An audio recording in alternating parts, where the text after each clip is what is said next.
So మన చుట్టుపక్కల పరిసరాల్లో అనేక రకాల మొక్కలు ఉంటాయి, కానీ మనం వాటిని పట్టించుకోము, పిచ్చి మొక్కల్లాగా తీసేస్తూ ఉంటాము.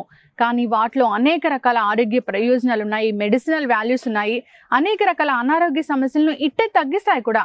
సో ఇలాంటి మెడిసినల్ ప్లాంట్స్ గురించిన పూర్తి వివరాలు తెలుసుకుందాము. ఈ రోజు మనతో పాటు ఉన్నారు ప్రముఖ ఆయుర్వేద వైద్యులు డాక్టర్ టి వేణుగోపాల్ గారు ఫ్రమ్ ఓజస్ ఆయుర్వేదిక్ సెంటర్. నమస్కారం ప్రొఫెసర్ డాక్టర్ వేణుగోపాల్ గారు. నమస్కారం అమ్మా. డాక్టర్ గారు, మన చుట్టుపక్కల పరిసరాల్లో నిజంగా మొక్కలు ఉంటాయి, కానీ మనం వాటిని పిచ్చి మొక్కల్లాగా తీసేస్తూ ఉంటాం, అసలు పట్టించుకోం కూడా. చాలా మందికి అవేర్నెస్ కావాలి. చిన్న చిన్న వాటికి వైద్యుల వద్దకు పరిగెత్తడాలు అలాంటివి చేస్తూ ఉంటారు. సో ఇలాంటి వాటి గురించి అవేర్నెస్ కల్పిస్తే కనుక చిన్న చిన్న వ్యాధుల్ని, చిన్న చిన్న అనారోగ్య సమస్యలు ఇంట్లోనే తగ్గించుకోవచ్చు కూడా. సో అలాంటి ప్రయత్నమే చేద్దాము. సో ముందుగా ఏ మొక్క గురించి చెప్పబోతున్నారు? ముఖ్యంగా మనం ఉండే పరిసరాలలో ఎక్కువగా పెరిగేది, చాలా సాధారణంగా పెరిగేది, కొంతమంది ఏంటంటే ఇండ్లలో ఈ పూల చెట్టు లాగా కూడా పెంచుకునే మొక్క అనమాట. దీని పేరు ముళ్ళు గోరింట అంటారు. ముళ్ళ గోరింట లేకపోతే గులిమిడి అని కూడా అంటారు అనమాట. దీంట్లో మనకి 4 రకాలు ఉంటాయి ఒరిజినల్గా. ఇప్పుడు మీకు చూపించేది పచ్చ ముళ్ళు గోరింట. దీని పూలు పసుపు వర్ణంలో ఉంటాయి, పూజకు ఎక్కువగా వాడుతుంటారు. కానీ దీనిలో అనేకమైన ఔషధ గుణాలు ఉన్నాయనే విషయం చాలా మందికి తెలియదు. సో అవన్నీ ఏంటి, వాటిని ఎట్లా వాడాలి, ఏ విధంగా మనం దీంతో మందులు తయారు చేసుకోవాలని పూర్తి వివరాలు ఇప్పుడు చెప్దాం. డియర్ ఫ్రెండ్స్, మామూలుగా పూజకు మాత్రమే ఉపయోగపడుతుందని తెలిసే ఈ మొక్క అనేక రకమైన అనారోగ్య సమస్యలను దూరం చేయడానికి మనకు ఉపయోగపడుతుంది. మొట్టమొదటిది దీని ఆకులు అండి. సో దీని ఆకులు, ఈ చెట్టు ఏంటంటే మనకి మామూలుగా 1 మీటరు 1.5 మీటర్ ఎత్తు పెరుగుతుంది, గుబురుగా పొదలాగా పెరుగుతుంది అనమాట. సో దీని ఆకులను తీసుకొచ్చి ఏం చేయండి అంటే, మీరు ముద్దగా నూరేయండి. అంటే ఒక గుప్పెడు ఆకులు తీసుకోండి, మంచిగా శుభ్రం చేసేసి ఈ ఆకులను మంచిగా బాగా పెరిగిన ఆకులు అనమాట, బాగా ఏపుగా పెరిగిన ఆకులను తీసుకొని మీరు బాగా రోట్లో వేసి గ్రైండ్ చేసి, కొంచెం నీళ్లు కలిపి గ్రైండ్ చేసి, దానికి అంటే మనం ఎంతైతే తీసుకుంటే 1 కప్పు లేకపోతే 1/2 కప్పు ఈ పేస్ట్ కనుక, ఈ ఆకుల యొక్క ముద్ద కనుక 1/2 కప్పు ఉంటే 1/2 కప్పు పెరుగు కలపండి. మంచి పుల్లటి పెరుగు, గడ్డ పెరుగు కలిపేసి దాన్ని తలకు పట్టించాలన్నమాట. ఈ తలకు వారానికి 2 సార్లు పట్టించండి. ఇది పట్టించి ఒక 2 గంటల సేపు అలాగే ఉంచండి. ఉంచిన తర్వాత మామూలుగా మీరు హెయిర్ వాష్ దేంతోనైనా చేసుకో, షాంపూ కానీ ఏదైనా వాడి మీరు తలస్నానం చేసి దాన్ని శుభ్రం చేసుకోండి. ఫ్రెండ్స్, ఇది ఎంత అద్భుతంగా పనిచేస్తుందంటే, హెయిర్ ఫాల్ సమస్యతో బాధపడే వాళ్ళు చూస్తున్నాం, మనం చాలా మందిని చూస్తున్నాం. హెయిర్ ఫాల్ ఎంత సమస్యనో, రకరకాల ప్రయోగాలు, రకరకాల తైలాలు, తర్వాత కాస్మెటిక్ సెంటర్స్కు, డెర్మటాలజిస్ట్ దగ్గర పోయి వేలల్లో ఖర్చు పెట్టే వాళ్ళం మనం చూస్తుంటాం. ఇంటి దగ్గర పెరిగే చిన్న మొక్క అండి ఇది.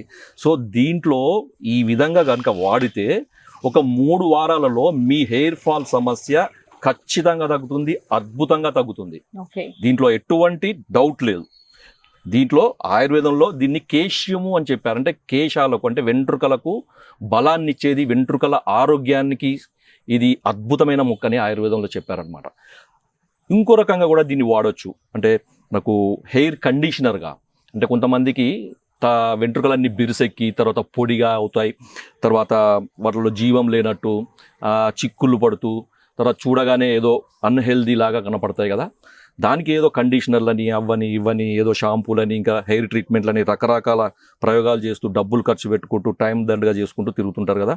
దీనికి ఏం చేయండి అంటే, దీని ఆకుల రసం, పచ్చి ఆకుల రసం తీసుకోండి. దీన్ని నీళ్లు కలిపి దంచి ముద్దగా చేసి ఆ రసాన్ని ఒక గుడ్డలో పిండేసి మనము ఆ స్వరసం అంటారు, ఆ రసం వస్తుందన్నమాట మనకి. ఆ రసానికి సమానంగా నువ్వుల నూనె కలపండి.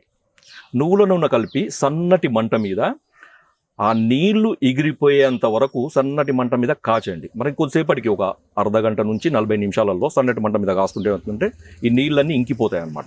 ఇంకిపోయిన తర్వాత తైలాన్ని మనం వడపోసుకొని భద్రపరుచుకొని ప్రతిరోజు రాత్రి పూట మాడుకు మాత్రమే అంటించండి. వెంట్రుకలకు అవసరం లేదు, ఓన్లీ స్కాల్ప్ అంటారు కదా, ఆ స్కాల్ప్కు రోజు అప్లై చేయండి. ఇలా చేస్తే వెంట్రుకల కుదుళ్ళు చాలా దృఢంగా తయారవుతాయి. అంటే బలహీనంగా ఉన్న వెంట్రుకలు కుదుళ్ళు వల్ల ఏమవుతుందంటే హెయిర్ ఫాల్ అవుతుంటుంది కదా. సో దీనివల్ల ఏమవుతుందంటే ఆ కుదుళ్లకు మంచి బలం వచ్చేసి హెయిర్ ఫాల్ అనేది ఖచ్చితంగా తగ్గుతుంది. ఈ 2 పద్ధతుల్లో మీరు ఏది మీకు వీలైతే అది చేయండి. మనకు చాలా కాలం నిల్వ ఉండాలంటే తైలం తయారు చేసుకోండి, కొంచెం కష్టమైనా కానీ తైలం తయారు చేసుకొని వాడండి. డియర్ ఫ్రెండ్స్, ఇంకొకటి దీంట్లో మనకు అద్భుతమైన ప్రయోగం ఏంటంటే, పోస్ట్ పార్టమ్ పెయిన్స్ అంటారు కదా, ప్రసూతి వాతం అంటారు. డెలివరీ తర్వాత వచ్చే ఒళ్ళు నొప్పులు సాధారణంగా అంటే నార్మల్ డెలివరీ అవుతారు కదా ఊళ్ళో పల్లెటూళ్ళలో. ఇప్పుడంటే సిటీల్లో చాలా మందికి ఎక్కువ మంది ప్రిఫర్ సిజేరియన్ సెక్షన్ అని చేస్తున్నారు, కానీ కొంతమంది ఊళ్ళల్లో మామూలుగానే ఈ నార్మల్ డెలివరీ అవుతుంటారు. నార్మల్ డెలివరీ తర్వాత ప్రసూతి వాతము అనేది వచ్చే అవకాశం ఉందన్నమాట. అంటే డెలివరీ తర్వాత ఆ తల్లికి ఒళ్ళు నొప్పులు బాగా ఉంటాయి. సో దానికి ఏం చేయాలంటే ఈ చెట్టు యొక్క వేళ్ళను తీసుకొచ్చి ఏం చేయాలంటే ఒక గుప్పెడు వేలు తీసుకొని ఒక గ్లాస్, మనం మంచినీళ్ళు తాగే గ్లాస్ ఉంటుంది కదా, ఆ గ్లాస్ నీళ్ళలో వేసి అది అర గ్లాస్ వరకు మరగబెట్టి వడపోసి ప్రతిరోజు ఉదయం పరగడుపున ఆ తల్లికి తాగిస్తుంటే ఏంటంటే ప్రసూతి వాతం అనేది ఖచ్చితంగా తగ్గుతుంది, అద్భుతంగా తగ్గుతుంది ఫ్రెండ్స్. ఎందుకంటే ఈ ప్రసూతి వాతాన్ని కనుక మనం మేనేజ్ చేయకపోతే భవిష్యత్తులో ఆ తల్లికి తలనొప్పి, తర్వాత కీళ్ళ జబ్బులు అనేవి వచ్చే అవకాశం ఉంది. ఇవన్నీ కూడా ప్రివెంట్ అవుతుంది. ఒకప్పుడు చాలామంది పల్లెటూళ్ళలో వాడేవాళ్ళు. ఇప్పుడు మనకి ఈ మోడర్నైజేషన్ వల్ల వీటి యొక్క విలువ తెలియక తర్వాత వాడడము అనేది తగ్గింది. మళ్ళీ మొదలు పెట్టండి. మన పాతకాలపు పద్ధతుల్లో ఎంత విలువ ఉన్నది, ఎంత అద్భుతమైన వాటి యొక్క ఉపయోగాలు ఉన్నాయని మనకు దీన్ని వాడితే తెలుస్తుంది. తర్వాత ఇంకొకటి ఏంటంటే కొంచెం మందికి మూత్రంలో మంట, చురుకుపోటు, యూరిన్ పోసిన కొద్ది ఆడవాళ్ళు కానీ మగవాళ్ళు కానీ చిన్నపిల్లల్లో కూడా ఉంటుంది, పెద్దవాళ్ళలో కూడా ఉంటుంది. కొంతమంది పెద్దవాళ్ళలో ప్రోస్టేట్ సమస్య ఉంటుంది కదా, వాళ్ళలో కూడా యూరిన్ పోసినప్పుడు మంటగా రావడము, మూత్రం అనేది తట్టుకుంటూ రావడము, మూత్రం కష్టంగా రావడం అనే సమస్య ఉంటుంది.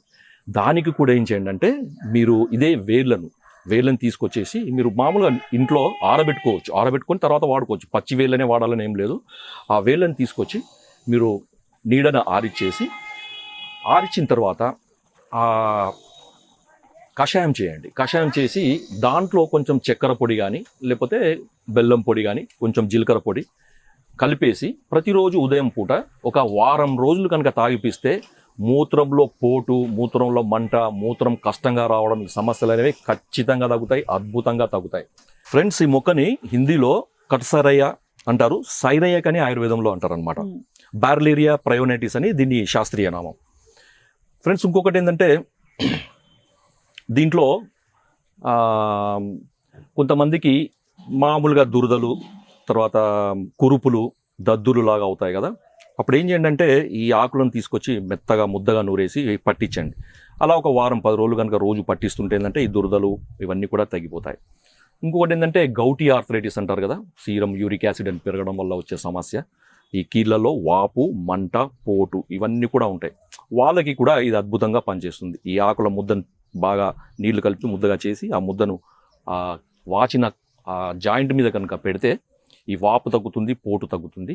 తర్వాత ఇంటర్నల్ మెడిసిన్స్ ఆయుర్వేద వైద్యుల సలహా మేరకు కూడా వాడండి ఫ్రెండ్స్. ఇంకొక ఉపయోగం ఏంటంటే ఉబ్బసం, అంటే శ్వాస తీసుకోవడానికి ఇబ్బంది కలగడము, ఆయాసం అంటారు కదా, అలాంటి పరిస్థితుల్లో ఏం చేయండి అంటే ఈ సమూలం అంటే మొక్కను వేర్లతో సహా తీసుకొచ్చి చిన్న చిన్న ముక్కల్లాగా కట్ చేసి నీడన ఎండబెట్టండి. ఒక 3-4 రోజులలో ఎండిపోతుంది. అది ఎండిన తర్వాత దాన్ని కుప్పనంత దగ్గరికి చేసి దానికి కొంచెం అగ్గి అంటిస్తే అది మొత్తం కాలిపోతుంది, అంటే భస్మం చేయాలన్నమాట. సో ఇలా భస్మం చేసిన పొడిని 1 టీ స్పూన్ మోతాదులో నీళ్ళలో కలిపి ప్రతిరోజు ఉదయం పరగడుపున తాగుతుంటే, ముఖ్యంగా చిన్నపిల్లలు, ఆస్తమా అనేది చిన్నపిల్లలను కూడా బాగా ఇబ్బంది పెడుతుంది అనమాట. ఆ చిన్నపిల్లలకైతే ఒక 1/2 టీ స్పూన్ నుంచి 1/2 టీ స్పూన్ కనుక తాగిపిస్తుంటే ఏమవుతుందంటే ఉబ్బస వ్యాధి అనేది చాలా అద్భుతంగా తగ్గిపోతుంది ఫ్రెండ్స్. ఇంకొక ఉపయోగం నేను చెప్పబోతున్నాను, దానికి ఏంటంటే తలనొప్పి. మామూలుగా సింపుల్గా మనకి స్ట్రెయిన్ వల్ల కానీ, లేకపోతే వేడి చేయడం వల్ల కానీ, లేకపోతే నిద్ర సరిపోకపోవడం వల్ల కానీ, లేకపోతే టెన్షన్స్ వల్ల కానీ కొంతమందికి విపరీతమైన తలపోటు వస్తుంది. సో దానికి ఏదో పెయిన్ కిల్లర్స్, బ్రూఫెన్ అట్లాంటిది ఏదో వేసుకుంటారు, ఆస్పిరిన్ అట్లాంటిది వేసుకుంటారు. కొన్నిసార్లు వాటి వల్ల తగ్గినా కానీ ఏంటంటే మళ్ళీ వస్తుంది, వాటి వల్ల సైడ్ ఎఫెక్ట్స్ ఉంటాయి. కాబట్టి సింపుల్గా మనకి హోమ్ రెమెడీగా దీన్ని ఏం చేయండి అంటే ఇప్పుడు ఈ ఆకులన్నిటిని ఒక జమ చేయండి. ఒక 20-30 ఆకులను తీసుకొచ్చి ఏం చేయంటే వీటిని కొంచెం మూకుల్లో లైట్గా వేయించండి. లైట్గా వేయించడం అంటే అది పూర్తిగా ఈ ఆకు పూర్తిగా మాడిపోవద్దు, కొంచెం పచ్చిగానే ఉండాలన్నమాట. సో ఆకులను కొంచెం మనం వెచ్చ చేసి ఏం చేయాలంటే ఈ తలకు పట్టించాలన్నమాట. ఈ తలకు పెట్టేసి అది పడిపోకుండా ఏదైనా గుడ్డతో కట్టేస్తే ఏమవుతుందంటే తలనొప్పి అద్భుతంగా తగ్గిపోతుంది. ఒక అర్ధ గంటలో మీకు తలనొప్పి చేయితో తీసేసినట్టుగా తగ్గిపోతుంది. కాబట్టి డియర్ ఫ్రెండ్స్, మనకు ప్రకృతి ప్రసాదించిన అనేక మొక్కలు మన చుట్టుపక్కల పరిసరాల ప్రాంతాల్లో ఉంటాయి. కాబట్టి వాటిని గుర్తించండి. ఇప్పుడు చూసిన ఈ వీడియో వల్ల దీన్ని ఎలా గుర్తించాలని మీకు ఈజీగా తెలిసిపోతుంది. మీరు వాడండి, దీని యొక్క అద్భుత ఫలితాలను మీరు ఉపయోగించుకోండి. జై ఆయుర్వేద. Yes, thank you so much doctor గారు, చాలా మంచి ఇన్ఫర్మేషన్ అండి. చాలా మంది కూడా ఈ ముళ్ళగోరింట మొక్క కనిపిస్తే మామూలుగా ఈ ఫ్లవర్స్ వాడుకోవడం మాత్రమే తెలుసు, అది పూజకు పెడుతూ ఉంటాము. కానీ ఈ మొక్కలో ఇన్ని ఔషధ గుణాలన్నీ ఉన్నాయని మాత్రం ఎవరికీ తెలియదు. చాలా చక్కటి ఇన్ఫర్మేషన్ అందించారండి. అందరూ కూడా దీన్ని ఈ విధంగా వాడుకోవాలని ఆశిద్దాము. సో చిన్న చిన్న అనారోగ్య సమస్యలు వచ్చినప్పుడు మరీ ప్రతిదానికి కూడా డాక్టర్ వద్దకు పరిగెత్తకుండా సో ఇలాంటి వాటితో తగ్గించుకోవాలని మనం కోరుకుందాము. Thank you so much doctor గారు, థ్యాంక్స్ ఫర్ ద ఇన్ఫర్మేషన్. ధన్యవాదాలు. సో చూసారు కదండి, ముళ్ళ గోరింట చెట్టు. సో మన ఇంటి పక్కల పరిసరాల్లో ఉంటుంది, మనం కూడా పెంచుకుంటూ ఉంటాము. కానీ దీనిలో ఇన్ని మెడిసినల్ వాల్యూస్ ఉన్నాయని, ఇది ఇన్ని అనారోగ్య సమస్యలను తగ్గిస్తుందని మాత్రం మనకు తెలియదు. సో చూసారు కదా, డాక్టర్ గారు చెప్పిన విధంగా చాలా రకాల అనారోగ్య సమస్యల్ని ఈ మొక్క నయం చేస్తుంది. సో ఎవరైనా అనారోగ్య సమస్యలతో బాధపడే వాళ్ళు ఈ విధంగా వాడుకొని చూడండి డాక్టర్ గారు చెప్పిన విధంగా. ఇది ఇవాళ టాపిక్. మరో టాపిక్తో మళ్ళీ కలుద్దాం.